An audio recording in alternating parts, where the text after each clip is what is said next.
ಹರೇ ಶ್ರೀನಿವಾಸ. ನಮಸ್ಕಾರ ಬಂಧುಗಳೇ.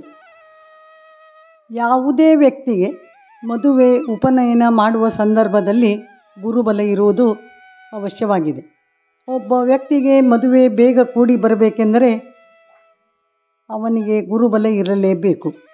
ಅಂದರೆ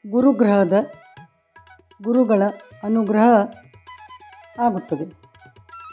ಒಬ್ಬ ವ್ಯಕ್ತಿಯ ಜಾತಕದಲ್ಲಿ ಗುರುಗ್ರಹ ಉನ್ನತ ಸ್ಥಾನದಲ್ಲಿದ್ದರೆ ಅವರಿಗೆ ಧನಾತ್ಮಕ ಪ್ರಭಾವ ಬೀರಿ ಇತರ ಗ್ರಹಗಳ ದುಷ್ಪರಿಣಾಮಗಳನ್ನು ಕಡಿಮೆ ಮಾಡುತ್ತದೆ. ಹಾಗೂ ಅವರು ಕೈಗೊಂಡ ಯಾವುದೇ ಕಾರ್ಯಗಳಿದ್ದರೂ ಕಾರ್ಯಗಳಲ್ಲಿ ಯಶಸ್ಸು ಸಿಗುತ್ತದೆ.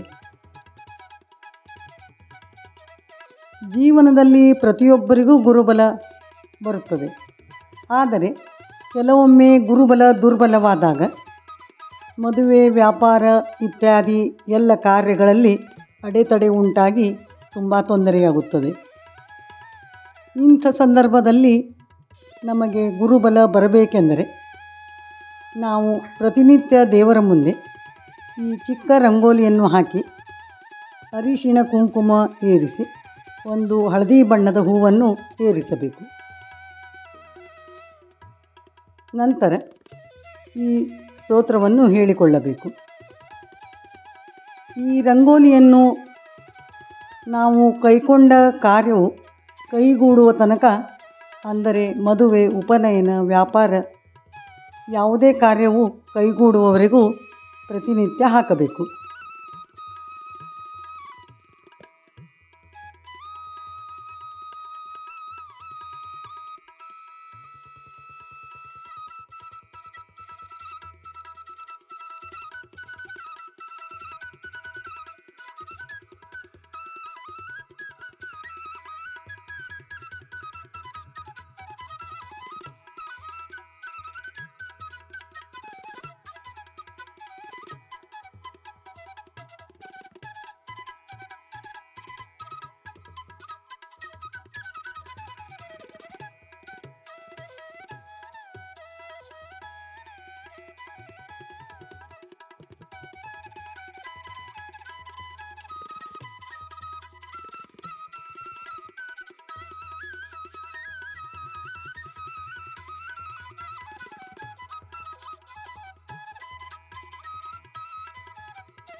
ಈಗ ಆ ಸ್ತೋತ್ರವನ್ನು ನೋಡೋಣ.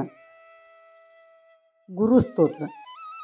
ದೇವಾನಾಂಚ ಋಷೀಣಾಂಚ ಗುರು ಕಾಂಚನ ಸನ್ನಿಭಂ ಬುದ್ಧಿಭೂತಂ ತ್ರಿಲೋಕೇಶಂ ತಂ ನಮಾಮಿ ಬೃಹಸ್ಪತಿಂ. ಈ ಶ್ಲೋಕವನ್ನು ಪ್ರತಿನಿತ್ಯ ಹೇಳುವುದರಿಂದ ನಮಗೆ ಗುರುಬಲ ಬರುತ್ತದೆ.